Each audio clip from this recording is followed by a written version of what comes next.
सवाती साहब के हैं, साबका गवर्नर पंजाब उमर चीमा साहब के हैं, मुराद रौस के हैं, वलीद इकबाल के हैं, मोहम्मद खान मदनी के है। यहाँ पर जो भी जितने बड़े नाम थे सब नामों ने गिरफ्तारी दी है। जो प्रोपोगंडा था, ये प्रोपोगंडा था कि जी वर्कर की कुर्बानी हो रही है। भी हम भी वर्कर हैं, हम सारे वर्कर हैं।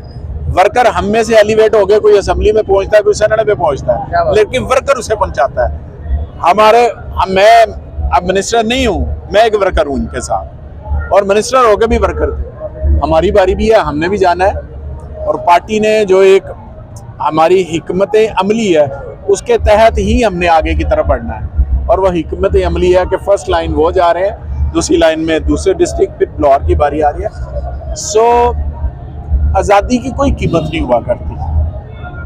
आज़ादी की कीमत डॉलर्स नहीं है, आज़ादी की कीमत जो है वो इमदाद नहीं है, आज़ादी की कीमत ग्रांट इन एड नहीं है। आज़ादी जो है वो खून से लिखी जाती है, पैसों से नहीं लिखी जाती, और ये खून से लिखी जाएगी आज़ादी। तो मियां साहब बात यह है कि जैसे इन्होंने लॉन्ग मार्च को लंबा खींच दिया, जैसे ये जेल भरी तारीख, ये तो नहीं लंबी हो जाएगी कहीं? हो जाएगी, कोई मसला नहीं है, कोई इशू नहीं है। अभी तो जो फिर सोच बैठे इलेक्शन की जो डिमांड की जा रही है कि अब से कुछ महीनों में इलेक्शन करवाने के लिए आप बार बार जो है एक आवाज़ उठा रहे हैं, और ये भी जनाब मूवमेंट उसी वजह से चलाई जा रही है। तो सर आप देखते हैं इलेक्शन जो है वो हो जाएंगे? देखें, आइन के अंदर कैटेगोरिकली जितने भी पाकिस्तान के बड़े नाम हैं, लॉयर्स हैं, इंटेलेक्चुअल हैं, जो लॉ को समझते हैं, हर कोई ये कह रहा है कि 90 दिन से आधा दिन भी आगे नहीं जा सकते। वो 90 दिन में ही होने, ये जितनी मर्जी करवटें बदल लें। अच्छा इलेक्शन है, पीडीएम को क्या घबराहट है? पॉपुलर है ना बड़ी, पीडीएम कहते हैं हम बड़े पॉपुलर हैं, तो इलेक्शन करवा लो। क्यों नहीं इलेक्शन करवाते? इस वजह से नहीं करवाते कि उन्हें सामने दीवार पे लिखा नजर आ रहा है, शिकस्त लिखी नजर आ रहा है, तो आज वो इस काबिल नहीं है।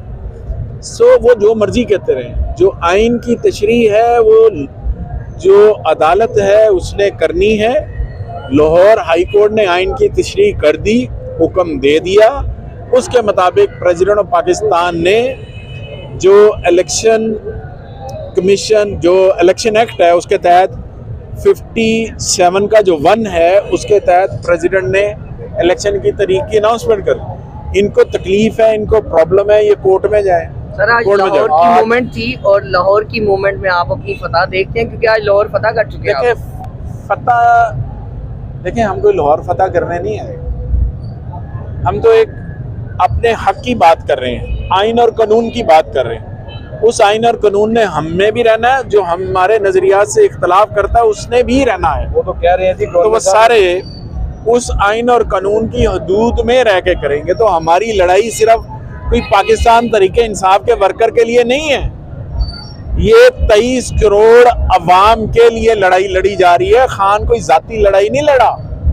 हम असम्बलियों में बैठे थे, मैं सीनियर मिनिस्टर था, हमें क्या तकलीफ थी कि हम ओहदे छोड़ के और पावर छोड़ के और पब्लिक के अंदर आ जाएं। इसलिए कि हम कहते थे कि हमारे इक़्तिदार से ज़्यादा ज़रूरी है कि मुल्क के अंदर एक स्टेबिलिटी हो पॉलिटिकल। वो उसी शक्ल में होगी कि जब नए इलेक्शन होंगे।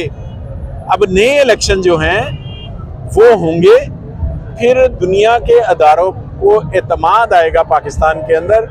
इन्वेस्टमेंट करने वाले बाहर वापस चले गए, इंडस्ट्री बंद हो गई, गरीब आदमी पे इतना बोझ पड़ गया कि हर घर के अंदर मियाँ बीवी की लड़ाई है। बिल्कुल है। और इस हुकूमत ने डाली है। लड़ाई क्या है? खर्चे पे है।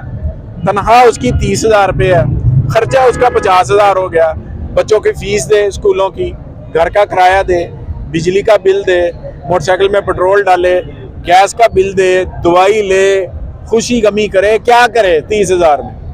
जो 9 अप्रैल को अगर 30,000 में वो गुजारा कर ही लेता था, तो इतने बुरे हालात सिर्फ अपने जाती केसेस जो हैं वो ख़त्म करवाने के लिए किए गए। इतने बुरे हालात किए गए कि 30,000 वाला अब 60,000 में भी अपना गुजारा नहीं कर रहा। लोग मोटरसाइकिल घर में खड़ी करके, पहले मोटरसाइकिल पे बच्चों को छोड़ने जाते थे, अब मोटरसाइकिल उनकी घर में खड़ी होती है। बच्चे बच्चियों को पैदल लेकर माएँ या बाप या भाई के साथ स्कूल कॉलेज जाती है। वजह यह है कि उनके अखराजात पूरे नहीं हो रहे। ये क्यों हो रहा है? ये इसलिए हो रहा है कि कोई मुल्क की नहीं सोच रहा, अपने जाती खजानों की सोच रहा है, अपनी मनी लॉन्ड्रिंग केस खत्म करने के लिए सोच रहा है। सो हम ये समझते हैं कि हमें अपने शोहदा की कुर्बानियों को नहीं भुलाना चाहिए। और मैं तमाम अदारों से कहता हूँ, उदारा उनकी कुर्बानियों को देख लो। उनके माँ बाप ने, जवान बीवियों ने अपने सुहाग की कुर्बानियां बॉर्डर के ऊपर दी हैं। वो फौजी कमाल है जो बॉर्डर के ऊपर कुर्बानी दे जाता है। फौजी बॉर्डर के ऊपर तनख्वाह के लिए नहीं लड़ता, ये बात ज़हन में रखो। तनख्वाह के लिए लड़ाई नहीं, उसे वतन की मोहब्बत, अपने मुल्क की आज़ादी और लोगों को तहफ़्फ़ुज़ देने के लिए वो सीने के ऊपर गोली खाता है। इन चोरों डाकुओं के लिए नहीं कि इनको ऐसी अमाजगा बना दे कि जनाब मैं तो शहीद हो गया हूँ और तुम मेरे मुल्क में लुट के खा दो। मियां साहब वो बहुत हो गया सर, बहुत हो गया। Thank you.